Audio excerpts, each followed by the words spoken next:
Hi, it's Leah, the Mystic Autistic, and here we are at the third episode of Empower Your Magical Self, the place where we talk about magic and empowerment, all kinds of fantastical stuff. Today, my marvelous, incredible guest is the Money Witch. You may know her from her book, Money Magic. She is a force to be reckoned with, and she has a lot of wonderful information to teach us, and she's brilliant. So stay tuned for the third episode of Empower Your Magical Self. Today, my guest is Jessie Susanna Karnatz, aka the Money Witch. She brings capitalism critical, shame-free education to healers, hustlers, and creatives in order to catalyze change in their financial lives. She believes healing our finances will bring blessing to our lives, our lineages, and our communities.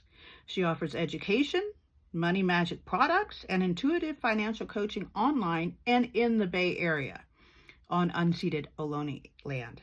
And she does it all with impeccable business lady style. Jessie Susanna is the cult leader at Money Coven, an online web of magical beings who are healing their relationship with money, showing up for their financial self-care, and becoming powerful stewards to their resources. Ooh, I want in on that. You can find more information on her work at moneywitch.com or find her on the gram. She is there, the name Money Witch. She is fantastic. You're going to love our conversation. So brace yourself, kiddos. It's time to talk money.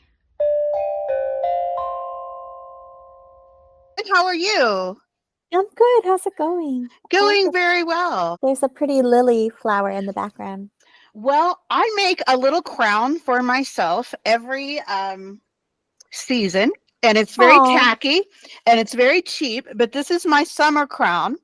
I love it. Thank you. It's one of my big seasonal things. It's just dollar store stuff, but it's my big exciting thing I do at the start of every season. So I'm about to start my equinox crown this week. It is, love your book, love your Barbie Money Witch stuff, love everything about you. Well, I want to start out by introducing you as the Money Witch and as a person who I really look up to, and to say that I have a lot of my own issues around money, but that's not what this is about. I want to share with people who already know I'm an autistic woman. I'm 50 years old, and I was diagnosed 48 years ago. When I was 48, 2 years ago. So this is a new thing for me, and it has been very empowering to me to make this discovery about myself and to be able to come out of the closet in a way. I'm very open about my witchcraft and my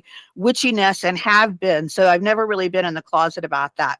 But I had always known that there was something kind of different about me, and I had not been able to put my finger on it. I'd been diagnosed as depressed, anxious, never been able to hold a job, hold a relationship. And now that I have this missing piece in my life, I feel like I've been given like a magical power. So that's what this podcast is about. It's about helping people who maybe for whatever reason lost in the world.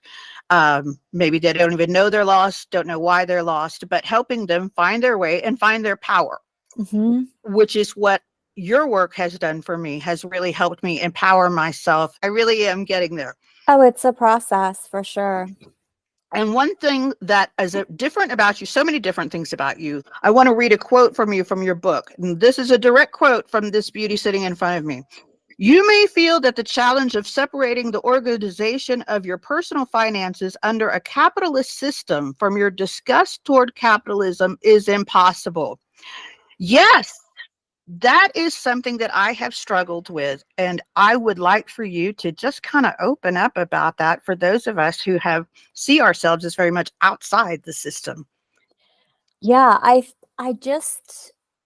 think it is very understandable and very, sane or whatever to not want to get close to money because of the economic paradigm that we're living within.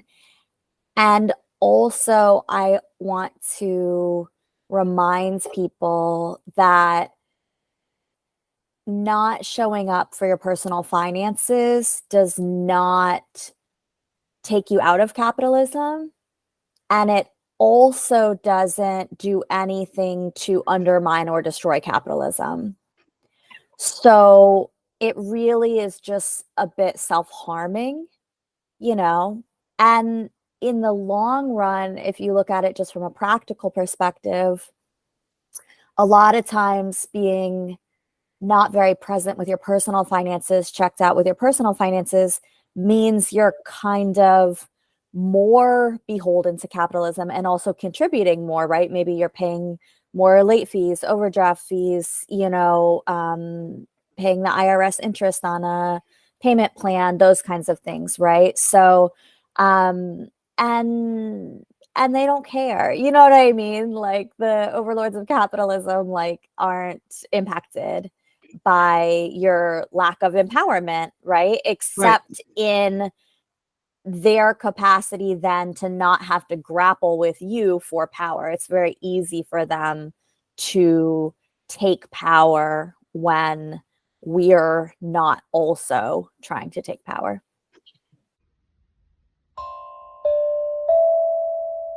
How are you liking the show so far? Isn't she fascinating? I have so much respect for what she's done and all of the knowledge that she has. The Money Witch is definitely someone that we all should know more about. I'm so grateful that she joined us. Speaking of abundance, let's talk about abundance. Do you know, this seems unrelated, but I promise it's not. Do you know about tapping? Not tap dancing, not tapping, a tree for maple syrup or anything like that. It's just tapping. It's literally just tapping on yourself. I have found it in my own life to be the most underrated healing modality that I have ever encountered. It is so easy, and the idea behind it is that it works on the same meridians that acupressure or acupuncture do. You touch these different areas of your body in a specific order. You can do that without saying anything, or you can use a script that will sort of bolster your intention. And the idea is that it works its way into your subconscious, and before you know it, Bob's your uncle. You've got whatever it is you have been tapping on for: abundance, health, etc., etc. So it's super, super easy. And I'm going to walk you through a really short little sequence. The first thing you do when you tap is you tap your crown. You can use both hands or just one hand. Then you tap right between your eyes and a little up, where we traditionally think of the third eye as being. And then on the outside corners of your eyes. And then right beneath your eyes. Then beneath your nose. Then beneath your lower lip. Then on your temples. Then beneath each arm. And then a little karate chop on the sides of your hands. And with each of those places, you'll say an affirmation or an intention. Now, I like to make mine into little spells that rhyme. They're easier to remember, and I find it gives it a little extra punch. So I will share with you now a little abundance tap that I made up. I made up this little script for abundance, and it's really easy. And I'm going to share it with you now. Okay, so we're going to start with the crown and say, the energy of abundance flows through my life with ease. Third eye, money flows to me quickly and comes with every breeze. Temples, the universe provides everything I desire. Under eyes, money's drawn to me like a moth to a fire. Upper lip, I have more than enough and there's plenty for all. Chin, my stacks of money are growing really tall. Clavicles, always for the harm of none, money flows to me. Sides, always for the good of all. Karate chop, and always it shall be. It's as simple as that. I like to tap several times a day. You can see how easy it is and how quickly it goes. And even if you're skeptical, chances are that before too long, things might just start turning around. So what have you got to lose? Give it a shot and see if tapping works for you. I think that the Money Witch would approve. And I think that we all could use a little more abundance and good energy flowing through our life. So let's get back to the interview. Now is part 2 of The Money Witch on Empower Your Magical Self. How did you become the money witch? I know because I've read your book, but I would love for people to know a little bit more of your story. Sure. I went to college, I dropped out, I went back, I went on a little journey. I went back to college, which is why I moved to California. I dropped out again. And I became a stripper and then just kind of went on a bit of a meandering path. Like I was always a hustler, and when you're working in strip clubs or a sex worker, you're self-employed, right? So it's like you are managing your own income, your own, all those things. So, and but I started learning about HR and, payroll and all those kinds of things. And then I got involved in the worker co-op community more broadly in the Bay Area and nationally, and just became interested in, like, I just saw so much burnout and so much distress about being financially under-resourced. And so many people feeling like there wasn't guidance, like on a practical level in terms of like accountants, bookkeepers, who had the kind of cultural competency in those areas or political competency.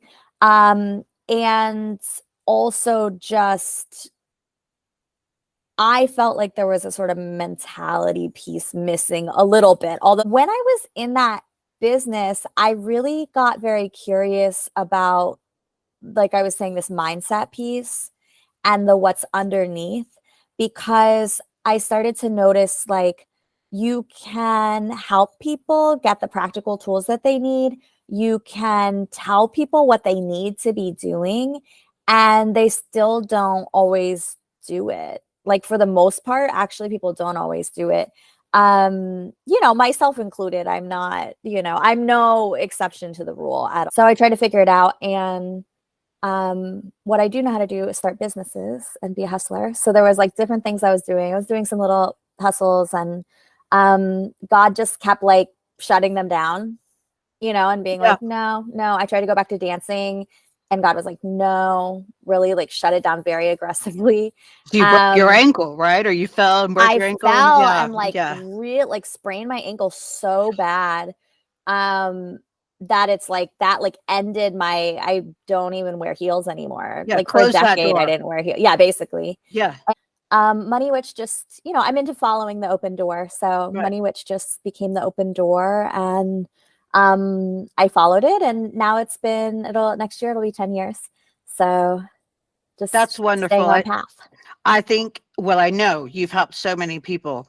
And it's not, I know that people who are listening to this probably are of the type of ilk who are thinking, oh, money, I don't have any money. I don't like money. I don't want to hear this. This is making me anxious. So hang in there if you're in that club, because even though she is the money witch, there's so much underneath the money part. Well, yeah. And also just like, not only hang in there, but how about like take a deep breath? You know what I mean? Like notice your body. Like that's what I wanted to get into you with. I just wanted to take a moment to tell anybody who's listening and thinking this show is not for me because I don't have any money. Then you double need to listen. There you go. So that's what, when I have been a follower of this woman for a while, and I bought her book a while ago, and I commented one day, I have your book and I'll read it when I get some money. And she said, no, honey, don't do that. Read it now. You need to read the book to get some money. Yeah. I am translating that message to those people who are listening. So hang in there, and now tell us, we're in this space. We're panicked. We don't have any money. We're like, where am I going to get gas? Okay. What do we do? What help us, start us out, please. I think the first step always is intimacy with your finances rather than checking out. Okay, So that sounds scary to me. yeah, It sounds like I'm going to have to get naked with a banker or something. I don't know. I'm already twitching thinking about this. Okay, so let's take a deep breath. yeah. We're going to get intimate with our money. What does that mean? And intimacy is Okay. scary, right? Yeah, Like it is that's, scary. of all kinds. So it's like just like, romantic relationships take work and friendships take work and family relationships take work and parenting takes work. Having a relationship with money takes work. Okay. But just like any of those other relationships, the very first piece of work and the kind of foundation for anything else to be able to happen is showing up. So Okay. that's the intimacy, that's the presence, right? Get present with your money. So you're saying that I should maybe check my balances before I buy something to Yeah, reward myself? yeah, that Maybe. would be a great step. I don't like that. Mhm. I love to even like when I am shopping, what is it, even just taking a moment to check in, like what is it that I really want to feel right now? So like you said, Uh-huh. rewarded. Okay, I want to feel rewarded. I want to feel seen. I want to feel pretty. I want to feel entertained. I want to feel relaxed. I want to feel comforted. Just building that self-awareness, which is really what relationship does for us. It's like when we are in relationship to whatever it is, right? We learn about ourselves. So it's like, okay, and it doesn't even mean you have to immediately do something different. I feel like a lot of people get afraid of like, kind of like, I don't even want to face the information because as soon as I face the information, I'm going to have to do something different. Yep. So number one, that's like a maturity thing, right? Yes, it So is. because maturity is there's an immaturity in the statement and the feeling, and not immaturity with judgment, but just like an actual, just the reality of it, right? Oh, I'm gonna have to. Mm-hmm. No Nobody one's wants to have making, to do but anything, no one's right? making you do Yeah. anything. You're an adult. Right. You know what I'm saying? I'm gonna have to, because if I don't, then I'm being, like there's these external I'm a bad person. I'm irresponsible. I'm whatever. It's like, actually, when we're mature, we're making decisions for ourselves. So it's more like, it's not like if I have the information, I'm going to have to. It's when I get the information, then I get to start choosing intentionally what I want to do instead of just being driven by my impulse. Yeah. So I can still choose, like I can take a second and be like, what do I want to feel right now? I want to feel rewarded. Sometimes I say, there's a second question, which is like, is there a more holistic or even a cheaper way to get this need met? Mm. And Mm-hmm. maybe there is and maybe there isn't. Maybe I'm like, actually in this moment, like this last week, I was super tapped out. It's a holiday. It's been, 2 holidays for us. I had my son full time for a couple weeks, which I don't usually. Usually his dad has him half time. I was like in a big sales push for, my Money Coven program. I was doing some writing pieces. It was just like my dad was stressing me out, all this stuff. And so, there's a number of times this week where I'm like, yeah, I'm just buying food out every single meal. You know what I mean? Like whatever, like I'm not going to stress about like making sure I cooked stuff and brought it with that. Like, it's just like, because I'm like, that's what I choose now because that's what I have capacity for. Right. But I still get to kind of like, so maybe I check in, is there a more holistic way to get my need met? And maybe I'm like, no, there's not. Right. Like sometimes I'm like, or it could be anything we do to comfort ourselves, right? Like, is there a more holistic way to, last week, there was a moment where I was like, I don't feel good. This week is so stressful. It was right after therapy. I got really upset about something and I had to do something else in like 2 hours. And I was just like, the best way to meet my need in this moment is actually to eat ice cream and sit on the couch for an hour, and it's just like, okay, I don't have to be like, oh, well, I could do yoga, or I could, you know what I'm saying? Right. Like, it's like, Right. you know, you can choose, but maybe there's something where you're like, oh, actually, there is a cheaper way I could do this, or actually, there is a more holistic way that I could do this. Maybe I just want to feel seen, and actually, I could just call my friend, or, Mm-hmm. you know, I want to feel comforted and held. I could buy this thing, but also, like, I could go home and take a bath, you know, Mm-hmm. or Mm-hmm. I could like cuddle up in my blanket, or I could, you know, I want to be entertained.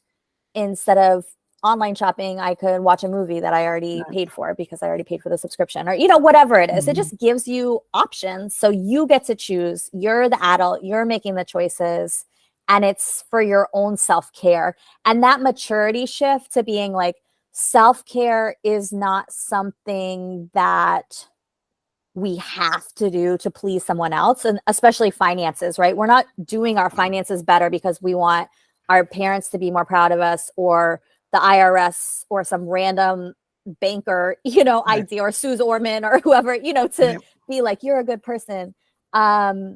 We're doing it because it has real impact in our life, and it's helping us align our actions with our priorities and our desires and our values. And we deserve to live a life where we actualize our dreams. And it's like the only way we can actualize our dreams is by taking responsibility for them.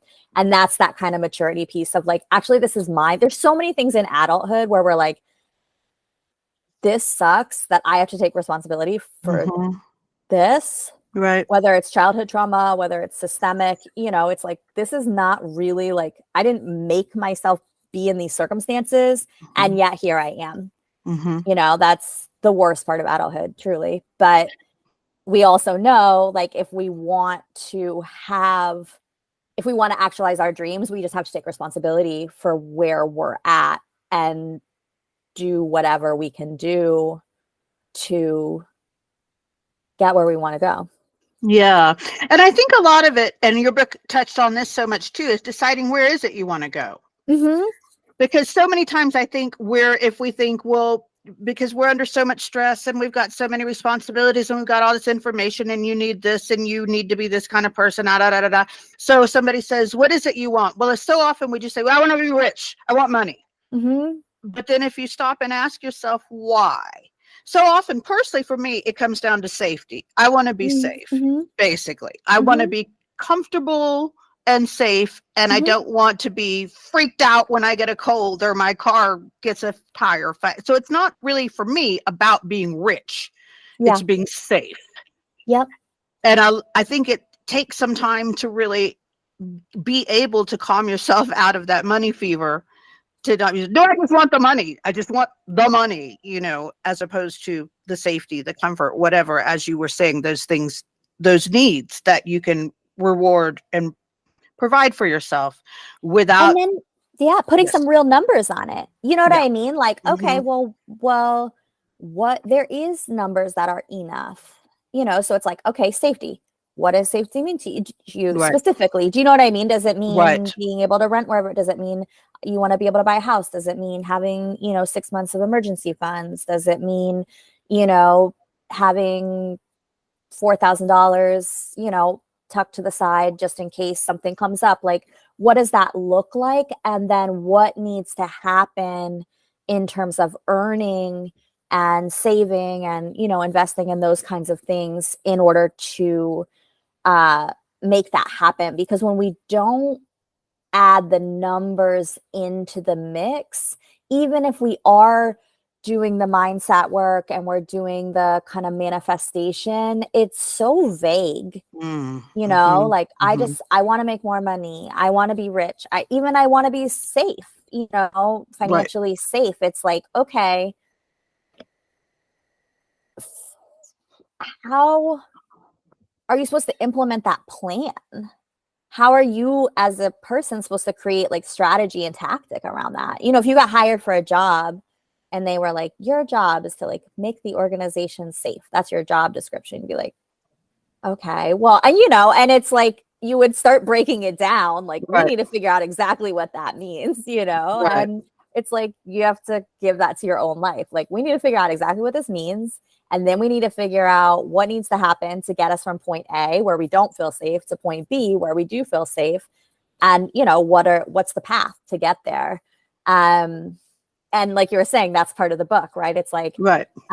you know, it's a 7-step system to healing your finances. So it's like, you know, acknowledge and kind of like get ready to change, like be like, I want to do this. I can do this.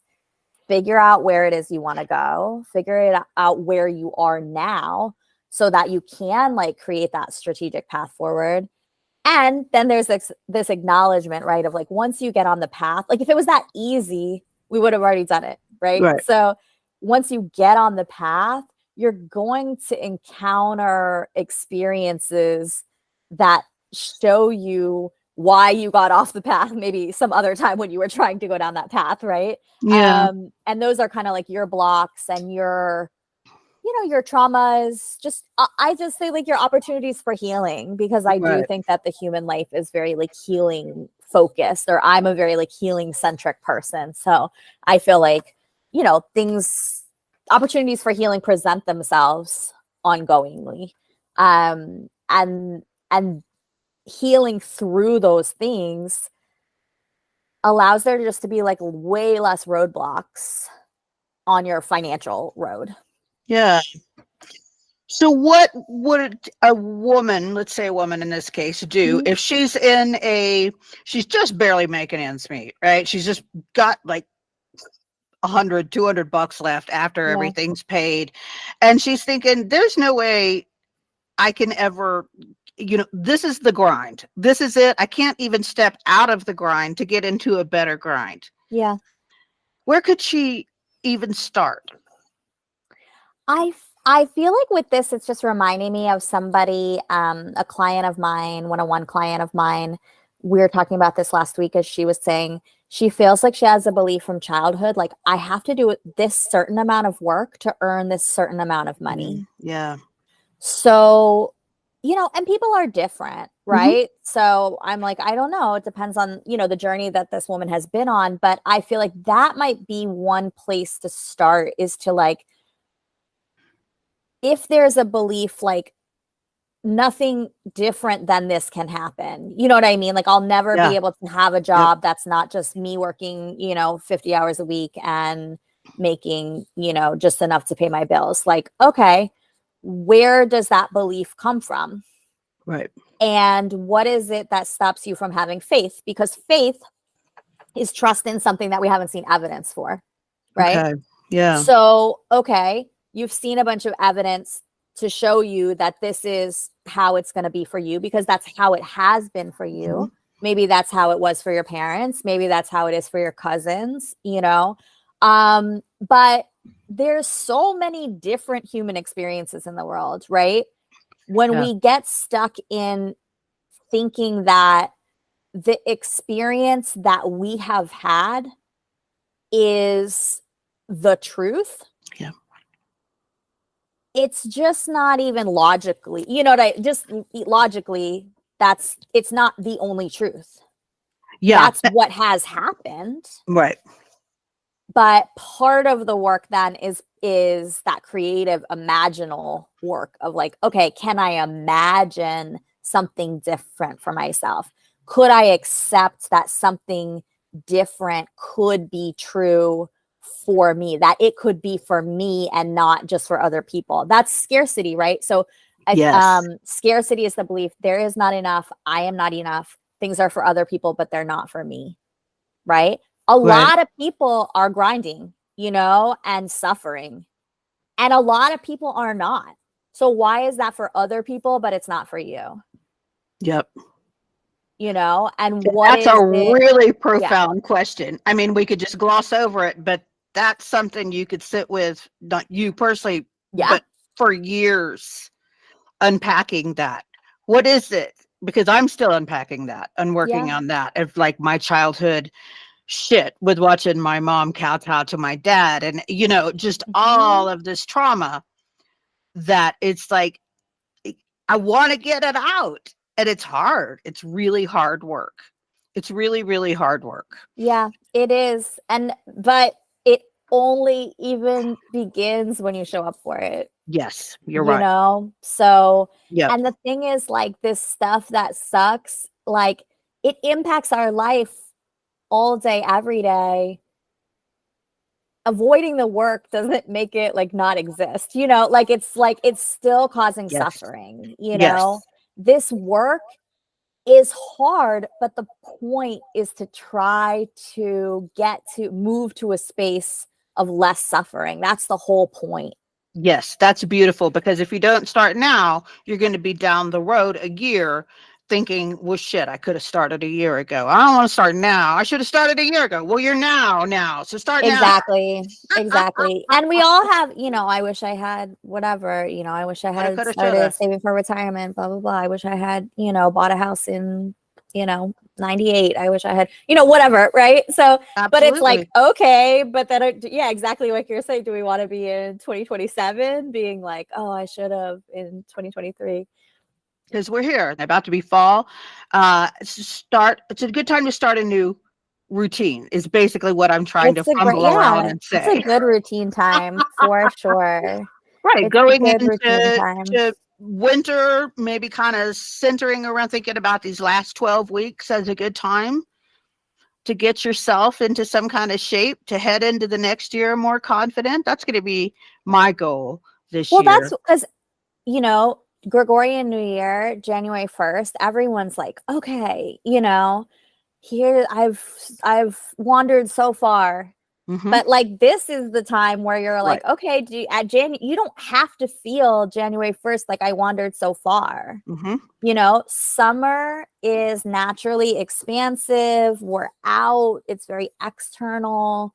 You know, we're soaking it all up, we're relaxing, you know, hopefully, right? Or Right. we're, you know, traveling, partying. Like these things just take our energy. Mm-hmm. If we have kids, maybe we have them all summer, you know. Um, Fall is like for that structure, you Right. know, So we're this coming would back be to the that time. structure. Yeah. So I would encourage everybody out there, buy her book, Money Magic, Yeah. join the Money Coven, which is great. And you know, I'm so bad. I'm like, I wanted to join, but I didn't make I will. It is on my list of things that I want to do. Do another promotion Yeah. in Yeah. October. So if you're, Okay. you know, if you're watching this, you know, at the Absolutely. launch date or, you know, soon after, then it's a good time to get into it. And in October and November also, I'm gonna have some free resources out.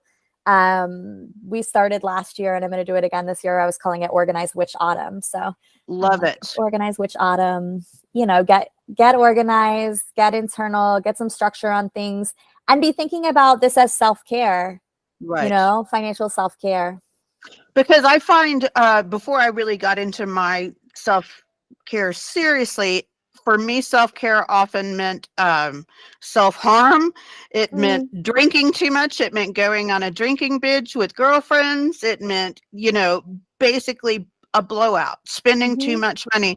And so I'm proud of myself that I have come to a point where I can at least distinguish between self-harm in the name of self-care versus real self-care.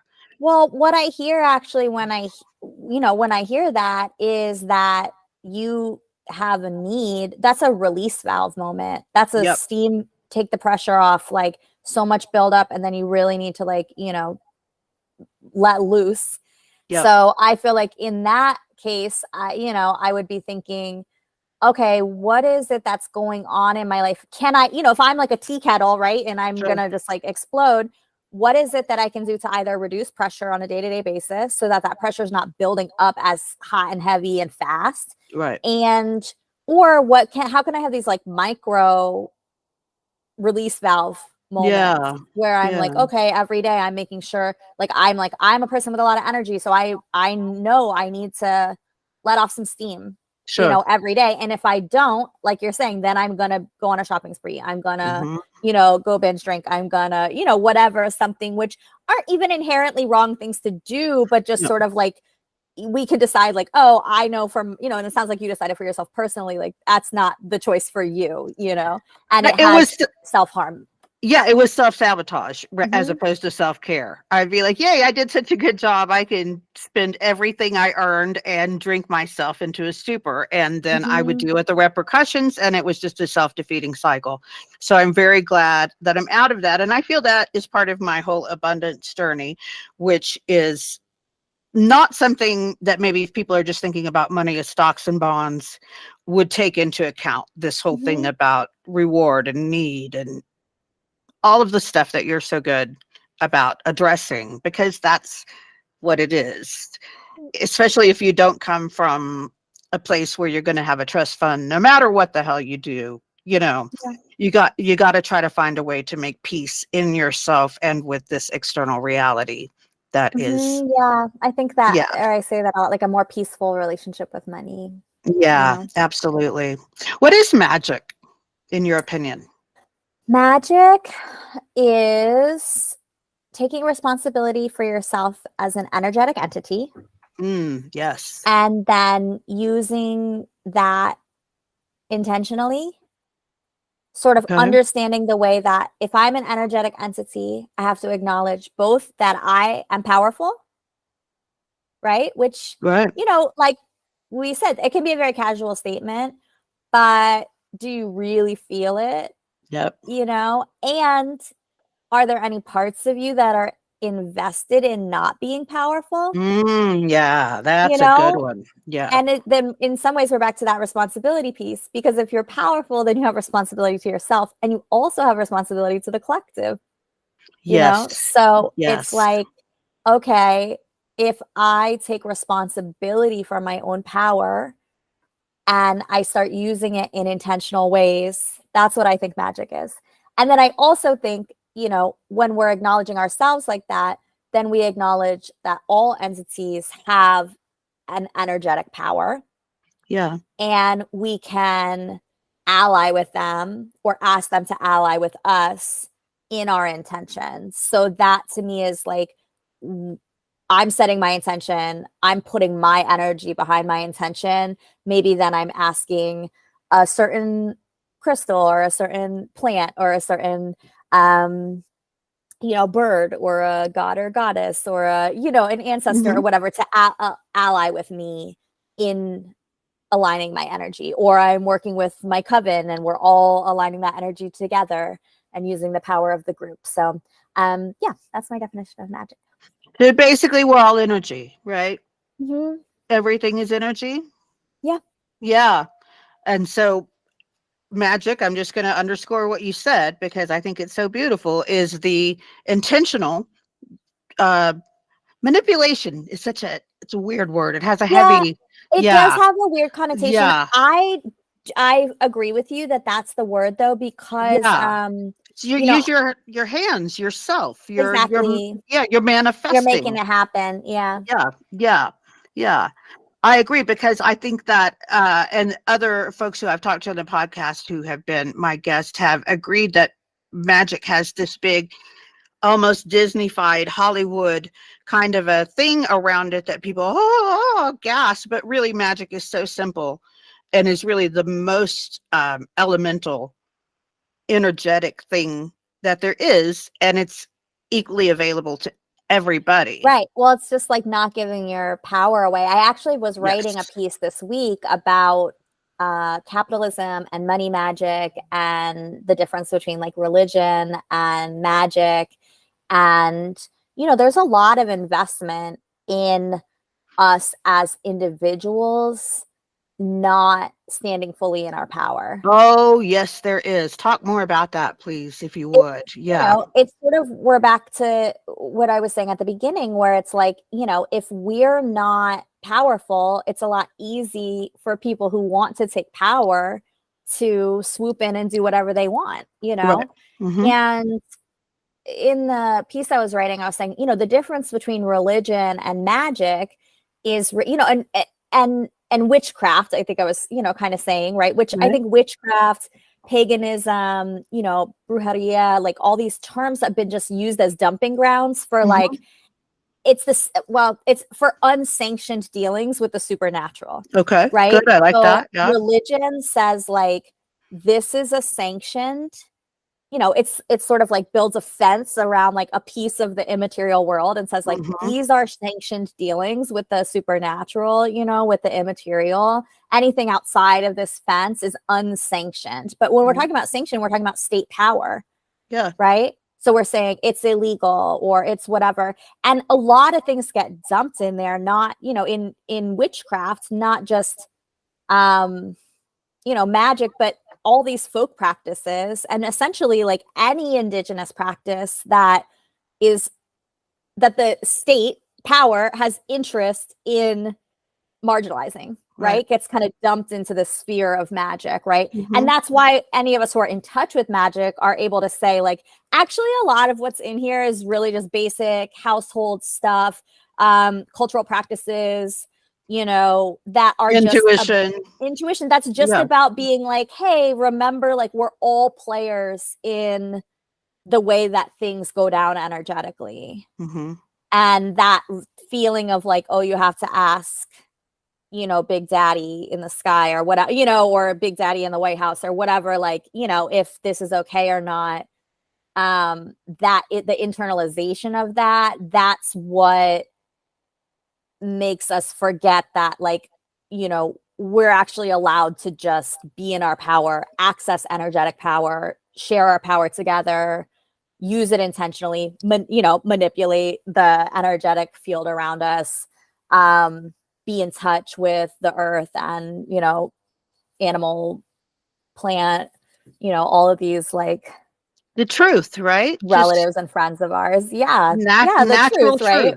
Yeah. Exactly. It reminds me of like all throughout history, you were talking about religion and how, it was forbidden to learn to read or write by anyone under the power until so very recently, slaveholders, people who owned slaves in America, they wouldn't teach them to read or write because that would be their power.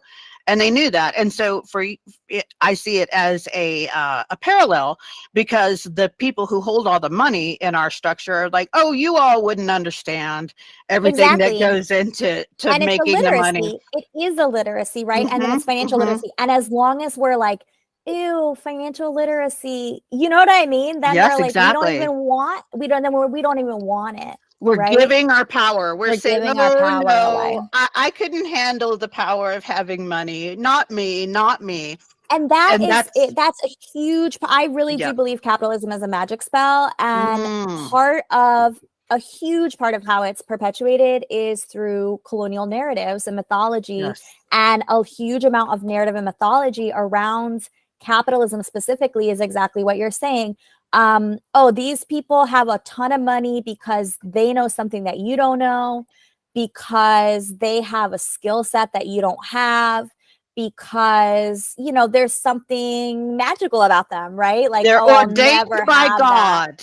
Yeah, they're ordained by God to be on top. Exactly. They understand things. They have secret knowledge.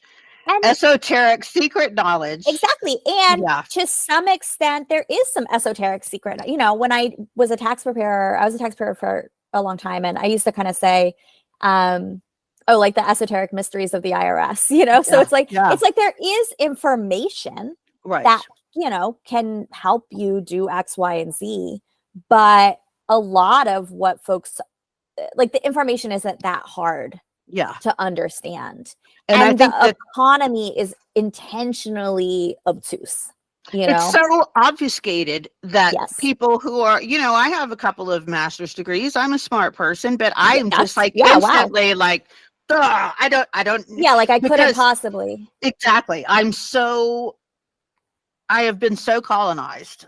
I'll admit it. Well, and also though, people, a lot of these people believe that they know something that, and this is what I see, like lawyers, a lot of financial professionals, etc. Like when, like, they don't always fully know what they're talking about. Okay. And they don't always, they're not always like thinking of everything or being super rational or like taking into consideration X, Y, and Z about the individual situation, etc. So I feel like a lot of us have and a lot of them are just bureaucrats, right? And, going to any bureaucratic situation, there's going to be people who are just like, here's the rule, can't do anything about it. Like, whatever, they're just saying something at you that's not even like steeped in personal intelligence, right? Yep. So it's like, a couple of different bankers or whatever just say something to you, oh, you can't do that because X, Y, and Z. And then we're just like, I don't even understand what that means. And then we think that they know something or that they're acting from a high level of intelligence. And often they're not really. So I think just really making space to be in our own power, like going to the source document is always going to help you. When I was a tax preparer and something would come up and I would Google it, and it's like, of course, there's a bunch of blogs that are going to say like XYZ, right? So I'm going to read those first. And then I'm going to say, I want to go read the IRS, statement on this. Right. Because I want to see really like what it says, or the same with religion. Like we can read a lot of like biblical commentary, but it's like, we want to go to the source and read it and be like, what do I think about this? Because what I think about this is valid also. Yeah. And otherwise I'm just trusting what all these other people are saying and their interpretation, right? And everything's interpretive. So going to the source, being able to have that literacy, but also that kind of like demystifying, demystification. It's like very Wizard of Oz. They want us to be illiterate. Yes. I mean, the slaveholders wanted the slaves to be illiterate. The priests in medieval Europe wanted the serfdom to be illiterate. Yeah. Basically, the people who have the money now would prefer us not to know what's going on. And you are helping us to, as you said, peek behind the curtain and figure out what's going on. And that's magic too. I want that for everybody. I do too. And I feel like there's a big shift of some sort going on. Perhaps I'm misreading that, but perhaps all of this will come out for a better future for those of us. I think it's like show up fully and hold it lightly. Like, we just have to be like, our lifetimes are small. Yeah, you're right. In the line of things. And also like, I have been thinking a lot this year about how, we talk a lot personally and individually about how our healing processes aren't linear. Yes. But we have to then remember that also means culturally. Ooh, because we get like freaked out, like, oh, it was going like this, but now it's going like that, and it's just like, it's not linear. And our piece of it is just a small piece. Little bitty piece. Yeah. And, there's this simultaneous like fear, around like, okay, well, does that mean I'm going to experience a lot of suffering in my lifetime? And honest, I'm like, I don't know, maybe. You know what I mean? Like maybe, but I hope not, and all we can really do is just like show up and try to stay positive and try to, actualize what we want. We're not in control of whether there's a war or whether there's a recession or whether there's a, like we're not in control of those things, and whether they happen in our lifetime. But we can be in control of our responses to them. Yeah. Yeah. And we can just keep doing our thing, and try not to like get caught up in things that we actually don't know what's going to happen. And we actually aren't in control. Yep. Yeah.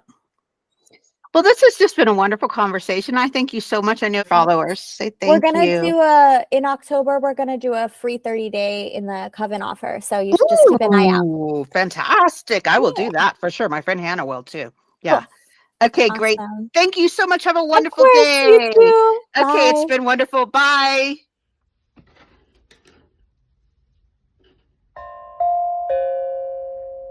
That is it for today's show. What did you think? Episode 3. It's on the books now. Thank you so much to Jessie Susanna, the Money Witch, for coming through and giving us all this wonderful inspiration, for bringing all this abundance into our lives. And I hope that you have enjoyed the show, and I hope that you will be back next week. And in the meantime, of course, I hope and I believe that you will empower your magical self. Thanks for joining us. See you next Wednesday.